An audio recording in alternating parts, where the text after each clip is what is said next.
Keenan, Longhorns open fall camp yesterday. From what you have read, what you've seen, what you've heard, what are your thoughts? Silas Balden, dude. Very excited to see my man Silas Balden out there. The Beaver joystick, as I am now covering Oregon State sports, have a little extra tie to Mr. Balden. He's a blur. He is, I'm not saying he's Xavier Worthy good, but he's kind of your Xavier Worthy replacement as this kind of not super wide or big guy, but he's super fast. He can stretch the field for you. He can make plays with the ball in his hands, punt returns, kick returns. I'm really excited for him, man. I think he's going to cement himself as maybe a starter in this offense, which is saying something with this receiving core. Kid is special. That was the main takeaway I saw from the stuff I watched. The things I was told is that he was an absolute stud yesterday. So, I mean, you were there. You could tell me better, but am I on base with that? Yeah, no doubt. Listen, anyone rock, want to drop your questions, comments, thoughts in the chat. I'll get to them throughout the next 30 minutes if I can address any questions y'all might have. Silas Balden stole the show. And maybe part of that, Keenan, is because we just hadn't seen him. Obviously, he arrived in the summer, had to finish up his studies at Oregon State. But no, man, he stole the show. I am here. I will make a bold statement right now. That dude, as far as a route runner, and listen, I hate being hyperbolic. It's only one practice. As a route runner, maybe better than Xavier Worthy was, right? I'm not talking about speed. Xavier Worthy had, we all know, NFL 40-yard dash record speed, but just a smooth route runner. And think about it, right? This is what we had to expect. You don't play big-time, high-level college football, lead a power conference team in receiving at 5'8", $160, and not be a freaking stud of a football player. It's not going to happen, right? He made a great sideline grab. So towards, I want to say it was period 7 or period 8. And as I mentioned, they opened the show. We were out there for over an hour. Steve gave us more than enough time to watch practice. I certainly enjoyed every minute of it because I'm a football nerd. I miss practice. It's what I miss most about, football in general, being on that side of things. But period 8, I believe it was, they did a wide receiver versus DB one-on-ones, right? And, I should say wide receiver and tight end versus DBs, so corners and safeties one-on-ones. Silas Balden ran a sweet little corner route. I'm sure you've probably seen the picture. It was the header on my story where he makes this over-the-shoulder kind of sliding grab on the sideline against Michael Taff, who Taff, ironically, sporting looked like to be a soft cast on his left hand, left wrist. So we'll see what the status of that is there for him. He certainly looked healthy otherwise, but Taff had a little bit of a cast on his wrist. But Silas Balden made a hell of a grab. It was a sweet route, sweet sliding catch. That's the type of guy who, Keenan, I've written about this in the offseason. Sark, I think, is going to be able to cook with the positionless aspect of these receivers. Silas Balden lined up inside and outside, even though he's a guy who primarily played outside in his career, was mixed around a bit.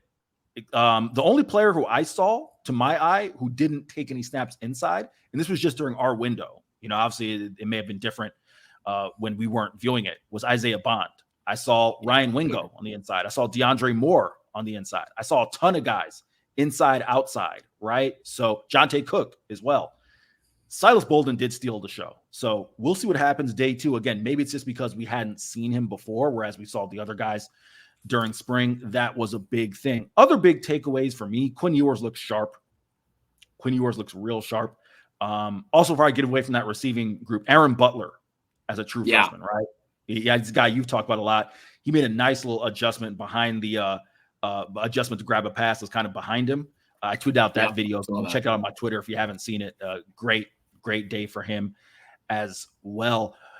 Going to the offensive line, today, I'm going to try to get a look. And again, it's not like, we're going to get any real, rushing or anything like that.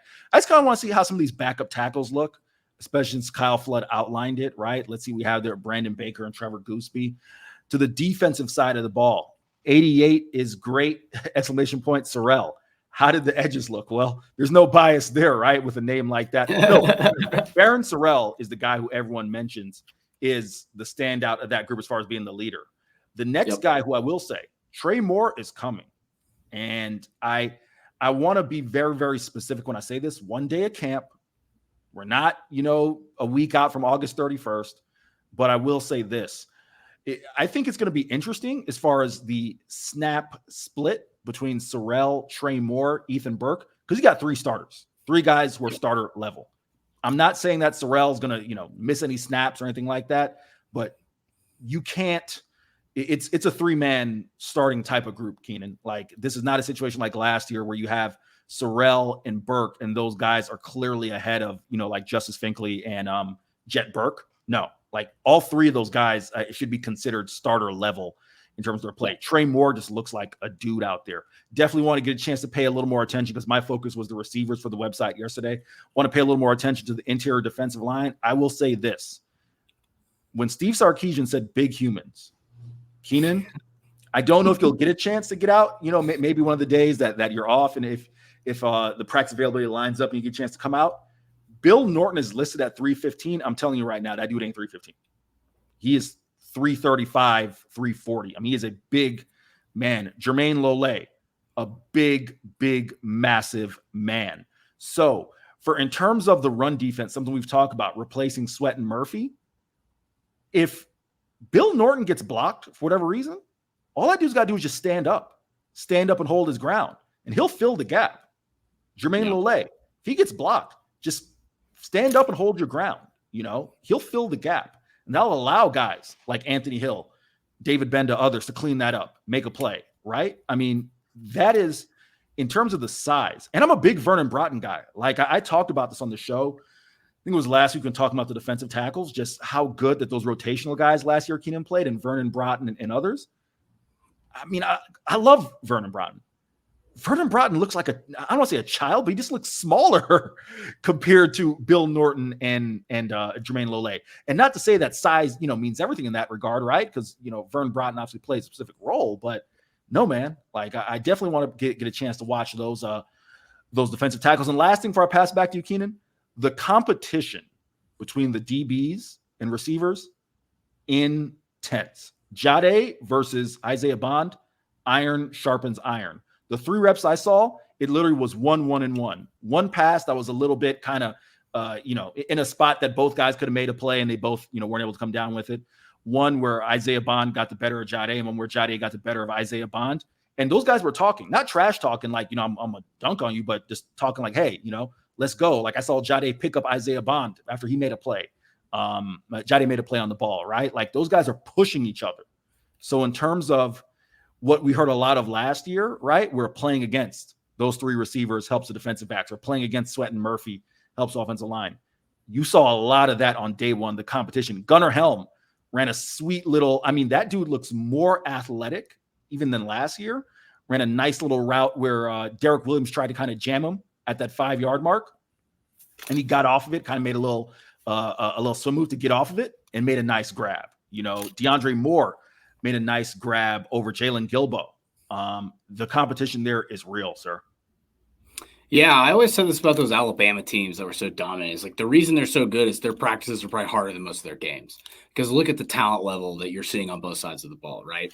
Your edges are going up against the best tackle in college football, arguably. 1A, 1B with Will Campbell at LSU, I think. I think it's those 2 guys. And so Trey Moore is going to be used to going up against badass tackles. You know what I mean? Ethan Burke, Barron Sorrell, those guys are going to be used to going up against monster tackles.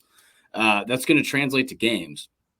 Now, playing in the heat, I think, is going to translate as well. And that's not easy when teams come into DKR and it's 100 degrees on the field. These guys have been playing 100 degrees for, a month beforehand.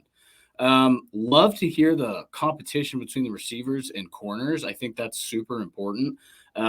Especially, I think what's important is there's so many different receivers that all of these corners are getting different looks, right? Like, they're not playing the same just receivers. They're all different kinds of receivers. So when they play against the Torrey Hortons of the world, they're going to be prepared for games like that. They're going to be prepared for different kinds of wide receiver styles. So I think that's super important to have versatility in the wide receiver room, especially in practice, because your corners are going to be ready for anything, No, absolutely no doubt about that in terms of kind of that iron sharpens iron. And like you said, the def, Keenan, again, you'll make it out there at some point. Dude, it is legit. I wasn't around when Steve first took over. I wasn't around in 2022.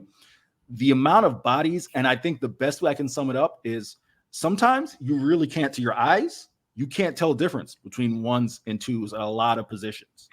That to me, quarterback, running back, receiver.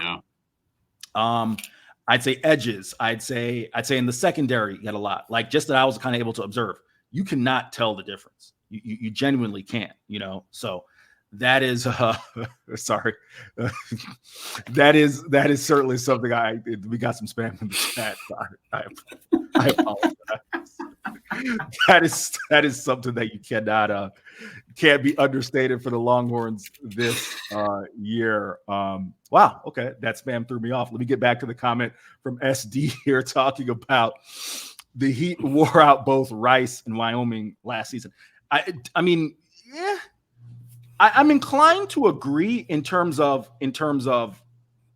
Wyoming, even though that was more of an evening game. I think what wore out Wyoming more than anything else was just they didn't have the guys to go for 4 quarters. Great, game plan that they had as far as the way they threw some of the looks at the Texas offensive line, but eventually the better team won.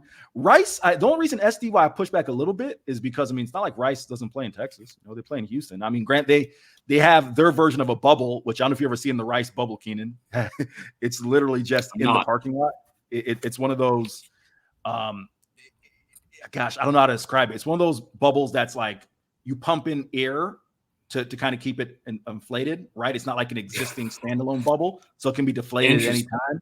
And it's just in the parking lot of Rice Stadium. And I know that from covering Conference USA. It's pretty funny. But nevertheless, that's the only reason I push back there. But no, Keenan, the depth on this team is real. To the people in the chat, I'm glad I was not the only one who saw that comment, because I definitely was like, well, I deleted it because it was a little distracting. It was definitely getting me. Keenan, I want to ask you this question, ask the audience this question. What's impressed you most about this rebuild with Steve Sarkisian entering year 4? Line of scrimmage. Gotta be line of scrimmage. That's been the biggest difference, I think, between teams before Sark got there and teams that they have now. I've said it before, they've recruited skill positions, decently well over the last 15 years, but the getting these 5-star tackles and turning them into something. I always talk about it with Christian Jones. Like, that is the craziest turnaround I've ever seen. That guy really struggled. That guy was a really, really talented guy who just couldn't put it together. And Kyle Flood, obviously speaks to Christian's work ethic, obviously. Like, I don't want to take anything away from Christian, but it's the line of scrimmage is so much better on both sides of the ball. It's truly shocking, the development we've seen over 4 years. Chris Bennett just said it, development, man. That's the difference. They can recruit, but just turning these guys into real college football players and turning them into NFL players. 11 guys last year got drafted. That's insane. That's so many players.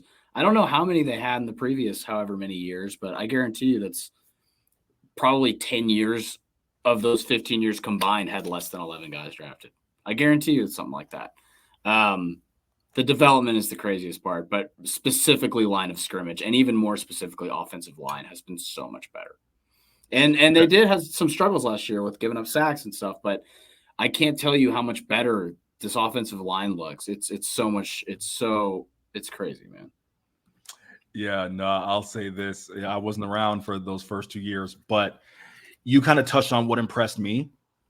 Looking back at some of the years that, come on, like, while I wasn't, fully ingratiated with the culture of UT football and what it means to people in the state and so on and so forth, I know Texas football, right? You expect to see it's shocking that the last Texas offensive lineman drafted in the first round was Mike Williams back when I was in middle school, right? Yeah. You expect to see Texas have 4, 5, 6 guys drafted each year. So to kind of see just how few Texas players were being drafted over the past, I don't want to put a number on it because I'll get the number wrong, right? But just kind of the scarcity of guys that were being put in the NFL, that to me goes to development. So that's what impressed me the most, right? Is the 11 players who were drafted the most in the modern draft era, and which is the 7-round draft era. That's been impressive to me,